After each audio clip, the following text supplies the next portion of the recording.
Hi అండి, welcome to Mic TV digital. నేను సతీష్ అట్ల. విద్య, ఉద్యోగం, కరెంట్ అఫైర్స్, ఇన్ఫర్మేషన్ ఇవన్నీ కూడా ప్రతిరోజు మన ఛానల్ ద్వారా తెలుసుకుంటూ ఉన్నాం.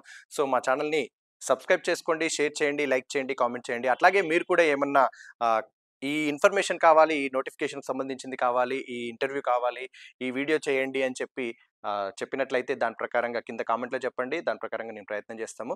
సో మనకు air force authority of India, చెన్నైలో ఉన్నటువంటి ఎయిర్ ఫోర్స్ అథారిటీ ఆఫ్ ఇండియాలో జూనియర్ అసిస్టెంట్, సీనియర్ అసిస్టెంట్కి సంబంధించినటువంటి పోస్టులు పడడం జరిగింది. తమిళనాడు, ఆంధ్రప్రదేశ్, తెలంగాణ, పుదుచ్చేరి, ఇంకా లక్షద్వీప్, కేరళ, కర్ణాటక దీనికి సంబంధించి ఈ రాష్ట్రాలకు చెందిన వాళ్ళు అప్లై చేసుకోవడానికి అవకాశం ఉంది.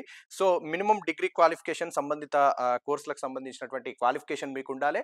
సో అట్లాగే మినిమం 18 నుంచి 30 ఏళ్ళ మధ్య వయసు వారు దీనికి అప్లై చేసుకోవడానికి అర్హులు. అట్లాగే ఎస్సీ, ఎస్టీ, ఓబీసీ, అట్లాగే మహిళలకి, ఇంకా ఎక్స్ సర్వీస్ మెన్, పీడబ్ల్యూడి వీళ్ళకి సంబంధించినటువంటి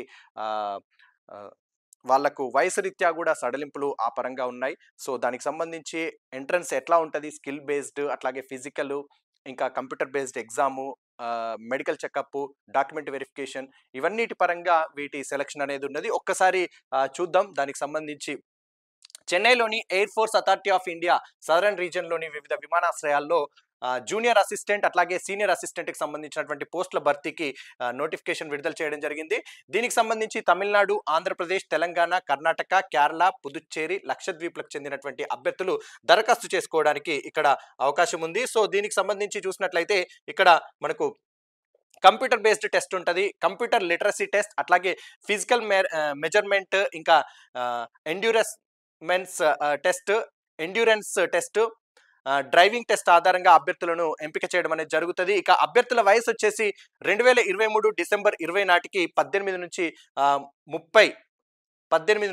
30 ఈ మధ్య వయసు వారై అయి ఉండాలి. ఇక ఎప్పుడు 2023 డిసెంబర్ 20 వరకు చూసినట్లయితే. అట్లాగే గరిష్ట వయసులో చూస్తే ఎస్సీ, ఎస్టీ వాళ్ళకి 5 ఏళ్ళు, ఓబీసీలు, ఎక్స్ సర్వీస్ మెన్లకు వచ్చేసి 3 ఏళ్ళు. ఇక కేటగిరీని బట్టి ఏఏఐ ఉద్యోగులు, దివ్యాంగులకు 10 నుంచి 15 ఏళ్ల సడలింపు ఉంటుంది. ఇక అన్రిజర్వ్డ్, ఓబీసీ, ఈడబ్ల్యూఎస్ అభ్యర్థులకు సంబంధించి దరఖాస్తు ఫీజు వచ్చేసి ఇక్కడ 1000 రూపాయలు ఉందండి. ఇక మహిళలు, SC, ST, ex servicemen, పీడబ్ల్యూబీడి, ఏఏఐలో ఏడాది పాటు అప్రెంటిస్షిప్ శిక్షణ పూర్తి చేసిన అభ్యర్థులకు ఫీజు మినహాయింపు అనేది ఉంటుంది. ఇక పోస్టులను బట్టి విద్యార్హతలు, ఎంపిక విధానాలు వేరువేరుగా ఉండడం అనేది జరుగుతుంది. ఇక దానికి సంబంధించిన వివరాలు ఒక్కసారి చెక్ చేద్దాం. Junior assistant fire service men కు సంబంధించినటువంటి వివరాలు ఒక్కసారి చూసినట్లయితే ఇక్కడ మనకు ఇచ్చిర్రు. అవేంటి ఒక్కసారి చూద్దాం. Junior assistant fire service men సంబంధించి ఇక్కడ చూస్తే 73 ఖాళీలు అనేది ఉన్నాయండి. దీనికి సంబంధించిన క్వాలిఫికేషన్స్ చూస్తే మనకు 10వ తరగతి, అట్లాగే 3 ఏళ్ల రెగ్యులర్ మెకానికల్, ఇంకా ఆటోమొబైల్, ఫైర్ డిప్లొమా పాస్ అయ్యి ఉండాలి ఇందులో ఏదైనా ఒకటి, లేదా ఇంటర్మీడియట్ ఉత్తీర్ణులైన వాళ్ళు కూడా దీనికి అప్లై చేసుకోవడానికి అవకాశం ఉంది. ఇంకా చూసినట్లయితే స్పెషల్ రిక్రూట్మెంట్ డ్రైవ్ కింద ఈ పోస్టులను అనేది ఎక్స్ సర్వీస్ మెన్ అభ్యర్థులకు కేటాయించడం అనేది జరిగింది. ఇక హెవీ వెహికల్ డ్రైవింగ్ లైసెన్స్ కూడా ఉండాలి అని చెప్పి ఇవ్వడం జరిగింది. ఇంకా లేదా చూసినట్లయితే ఈ ఉద్యోగ ప్రకటనకు ఏడాది ముందు నుంచి మీడియం వెహికల్ డ్రైవింగ్ లైసెన్స్ కూడా ఉండాలి అని చెప్పి అడగడం జరుగుతూ ఉంది. ఏదైతే హెవీ వెహికల్కి సంబంధించినటువంటి డ్రైవింగ్ లైసెన్స్ ఉండాలి. దానికి సంబంధించి చూస్తే ఈ ఉద్యోగ ప్రకటన ఎప్పుడైతే అంటే ఇప్పుడు ఉద్యోగ ప్రకటన వచ్చిందంటే దీనికి ముందు ఏడాది ముందు నుంచి మీడియం వెహికల్ డ్రైవింగ్ లైసెన్స్ అనేది మీరు కలిగి ఉండాలి. లేదా ఈ ఉద్యోగ ప్రకటన 2 ఏళ్ల ముందు నుంచి లైట్ వెహికల్ డ్రైవింగ్ లైసెన్స్ కలిగి ఉన్నవారై ఉండాలి. ఇక టెంపరరీ లర్నింగ్ లైసెన్స్లను అనుమతించరు. ఎవరైతే టెంపరీగా కానీ లేకపోతే లర్నింగ్ లైసెన్స్ అనేది మనము 6 months వ్యాలిడిటీ ఉంటుంది కదా, అది కలిగిన వాళ్ళు దీనికి అర్హులు కాదు, వాళ్ళను అనుమతించారు అని చెప్పి ఇచ్చారు. ఇక అభ్యర్థులకు దృష్టి, వినికిడి సమస్యలు ఉండకూడదు. మీ దృష్టి లోపం అనేది ఉండకూడదు, అట్లాగే వినికిడి లోపం కూడా ఉండకూడదు అని చెప్తున్నారు. ఇక పురుష అభ్యర్థులు వచ్చేసి ఎత్తు, ఫిజికల్ మెజర్మెంట్స్ చూసినట్లయితే ఎత్తు వచ్చేసి 167 సెంటీమీటర్స్ ఉండాలి. ఇక ఛాతీ వచ్చేసి 81 మీటర్లు ఉండాలి. గాలి పీల్చినప్పుడు 5 సెంటీమీటర్లు అనేది పెరగాలి. ఇవి ఫిజికల్ మెజర్మెంట్స్కి సంబంధించి పురుష అభ్యర్థులకు సంబంధించింది. బరువు వచ్చేసి 55 కిలోలు ఉండాలి. సో ఇది పురుషులకు సంబంధించి. ఇక మహిళలకు సంబంధించింది ఒక్కసారి చూసినట్లయితే ఇక్కడ మనకి మహిళా అభ్యర్థులకు సంబంధించి ఎత్తు వచ్చేసి వాళ్ళు 157 సెంటీమీటర్లు మహిళలు ఉండాలండి, మహిళా అభ్యర్థులు. ఇక బరువు వచ్చేసి వాళ్ళు 45 కేజీలకు తక్కువ కాకుండా ఉండాలి. సో ఇది ఫిజికల్ మెజర్మెంట్స్ పురుషులకు మహిళలకు ఉండవలసినవి. సో ఇక ఇందులో ఎంపిక విధానం కనుక ఒక్కసారి చూస్తే స్టేజ్ 1 దీంట్లో కంప్యూటర్ ఆధారిత పరీక్షను సిబిటి ద్వారా నిర్వహించడం అనేది జరుగుతుంది. ఇక వ్యవధి వచ్చేసి ఎగ్జామ్ 2 గంటలు ఉంటుంది. దీంట్లో వచ్చేసి మనకు యూఆర్ లేదా ఈడబ్ల్యూఎస్ ఓబీసీ అభ్యర్థులు 50% మార్కులు, ఎస్సీ ఎస్టీ అభ్యర్థులు అయితే 40% మార్కులు సాధించాల్సి ఉంటుంది. అట్లాగే పార్ట్ 1లో 50% ప్రశ్నలు బేసిక్ మ్యాథమెటిక్స్, అట్లాగే బేసిక్ సైన్స్, ఎలిమెంటరీ ఇంగ్లీష్, గ్రామర్లకు సంబంధించినటువంటివి అడగడం అనేది జరుగుతుంది. ఇక ప్రశ్నపత్రం వచ్చేసి 10వ తరగతి స్థాయిలో ఉంటుంది. అంటే దీని పరంగా చూస్తే మీరు ఏవైతే మన తెలుగు అకాడమీ బుక్స్ మేజర్గా వీటికి కాంపిటేటివ్ ఎగ్జామ్స్కి ప్రిపేర్ అవుతూ ఉంటాం కదా, దీనికి సంబంధించి వచ్చేసి మీరు స్కూల్ బేస్డ్కి సంబంధించినటువంటి పుస్తకాలు ప్రిపేర్ అవుతే సరిపోతుంది. లైక్ 6th to 10th క్లాస్కి సంబంధించినటువంటి బుక్స్ మీరు ప్రిపేర్ అవుతే చాలా యూజ్ అవుతుంది. సో ఆ ఎగ్జామ్ లో ఇచ్చే సిలబస్ కూడా అదే. సో ఇక పార్ట్ బిలో చూసినట్లయితే 50% రావాల్సి ఉంటుంది. 50% ప్రశ్నలు వచ్చేసి general knowledge, general intelligence, general aptitude, English నుంచి అడుగుతారు. ప్రశ్నలు 12వ తరగతి స్థాయిలో ఉంటాయి. సో ఇక్కడ పార్ట్ బిలో చూసినట్లయితే 50% ప్రశ్నలు జనరల్ నాలెడ్జ్, అట్లాగే జనరల్ ఇంటెలిజెన్స్, ఇంకా జనరల్ యాప్టిట్యూడ్, ఇంగ్లీష్ నుంచి అడగడం అనేది జరుగుతుంది. ఇవి 12వ తరగతి అంటే ఇంటర్మీడియట్ స్థాయిలో అనేది అడగడం అనేది జరుగుతుంది. ఇది స్టేజ్ 1లో ఉన్న ప్యాటర్న్. ఇక స్టేజ్ 2లో కనుక చూసినట్లయితే సిబిటి పాస్ అయిన అభ్యర్థులు ఏదైతే కంప్యూటర్ ఆధారిత పరీక్ష, కంప్యూటర్ బేస్డ్ ఎగ్జామ్ ఏదైతే ఉందో అది పాస్ అయిన వాళ్ళు స్టేజ్ 2కి వస్తారు. సో ఈ పాస్ అయిన అభ్యర్థులకు ధ్రువపత్రాల పరిశీలన అంటే డాక్యుమెంట్ వెరిఫికేషన్, అట్లాగే మెడికల్ చెకప్ వైద్య పరీక్షలు అనేది నిర్వహించడం జరుగుతుంది. ఇక స్కిల్ టెస్ట్కి సంబంధించి దీంట్లో పాస్ అయితే డ్రైవింగ్, ఫిజికల్ ఎండ్యూరెన్స్ టెస్టులు అనేది నిర్వహించడం అనేది జరుగుతుంది. సో ఇది పార్ట్ బిలో ఉన్నటువంటిది, స్టేజ్ 2లో ఉన్నటువంటిది మనము చూసినాం కదా. ఇక నెక్స్ట్ చూసినట్లయితే ఫిజికల్ ఎండ్యూరెన్స్ టెస్ట్కి సంబంధించి ఒక్కసారి చూసినట్లయితే ఇందులో దీనికి సంబంధించి 100 మీటర్ల రన్నింగ్, రోప్, పోల్ క్లైంబింగ్ అనేటివి నిర్వహించడం జరుగుతుంది. దీనికి సంబంధించి ఫిజికల్కి సంబంధించినటువంటి మెజర్మెంట్స్, ఎగ్జామ్కి సంబంధించి కంప్యూటర్ ఆధారిత సంబంధించినటువంటివి అయిపోయిన తర్వాత హ్యూమన్ డమ్మీతో దీన్ని 60 మీటర్ల రన్నింగ్, అట్లాగే నిచ్చెన ఎక్కడం వంటివి అనేది ఇక్కడ టెస్ట్లు పెట్టడం అనేది జరుగుతుంది, స్కిల్ టెస్ట్లకు సంబంధించినటువంటివి. అట్లాగే చూసినట్లయితే ఇంకా ప్రతి టెస్ట్కి కూడా 20 మార్కులు అనేది కేటాయించడం జరిగింది. సో ఇవి ఈ విధంగా ఉంటాయి.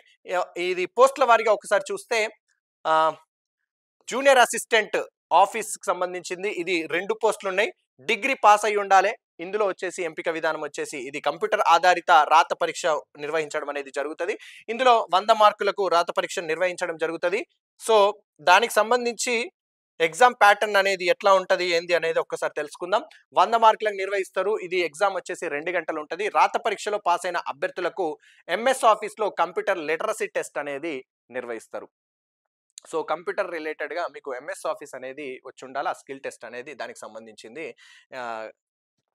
టెస్ట్ పెట్టడం జరుగుతుంది. ఇక 50% ప్రశ్నలు విద్యార్హతలకు సంబంధించినటువంటి సబ్జెక్టులకు సంబంధించినటువంటివి ఉండడం జరుగుతుంది.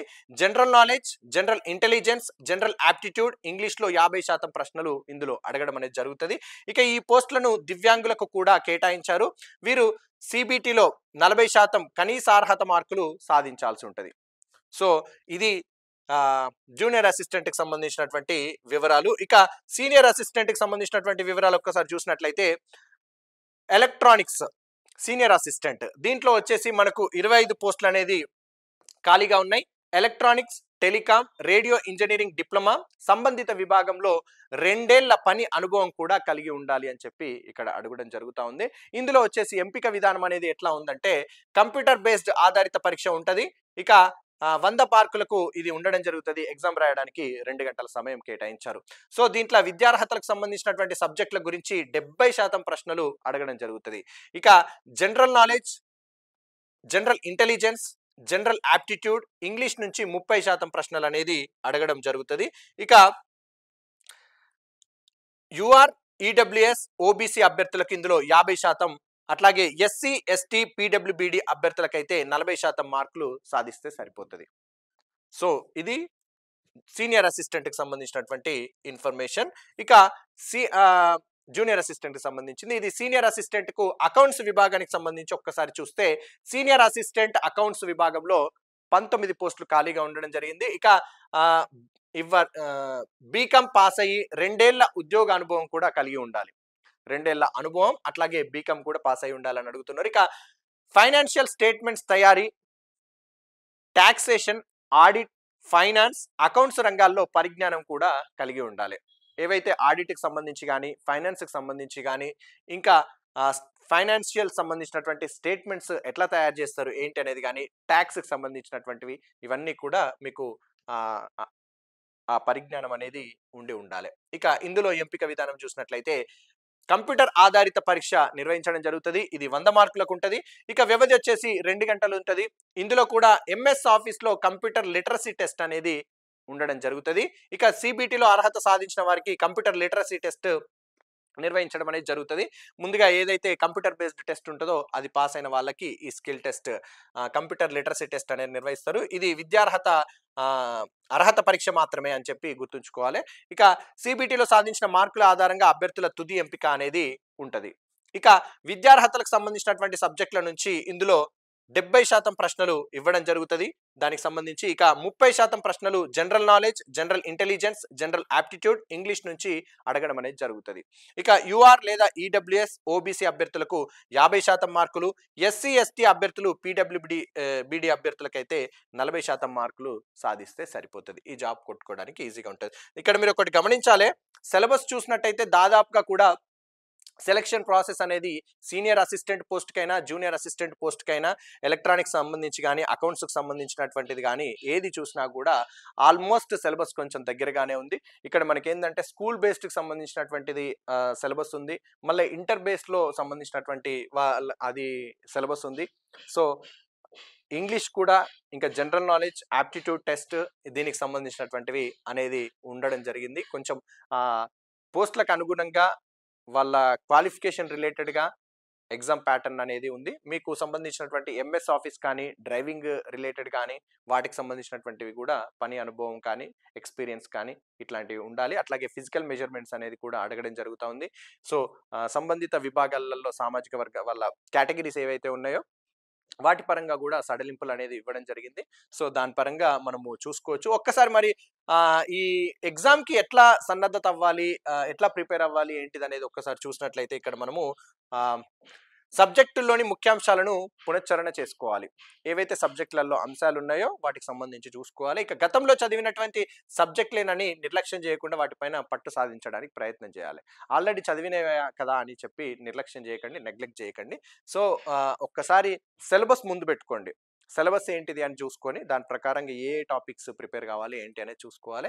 దాని ప్రకారంగా తరువుగా ప్రిపేర్ కావాలి. ముఖ్యంగా GK, general intelligence, general aptitude, ఇంగ్లీష్ల కోసం పోటీ పరీక్షల పాత ప్రశ్నలను కూడా, ప్రీవియస్ క్వశ్చన్ పేపర్స్ ఏవైతే ఉన్నాయో వాటిని కూడా తరువుగా మీరు ప్రాక్టీస్ చేస్తూ ఉండాలి. ఇక ఆన్లైన్లో అందుబాటులో ఉండేటటువంటి మార్క్ టెస్ట్లు రాయడం వల్ల మీకు టైం పరంగా కానీ, ఎగ్జామ్ ఎట్లా అడుగుతున్నారని కానీ, తర్వాత మీకు టైం కానీ ఎన్ని మార్క్స్ వస్తున్నాయి ఏంటి అనేది కూడా ఇక్కడ తెలిసే అవకాశం ఎక్కువగా ఉంటుంది.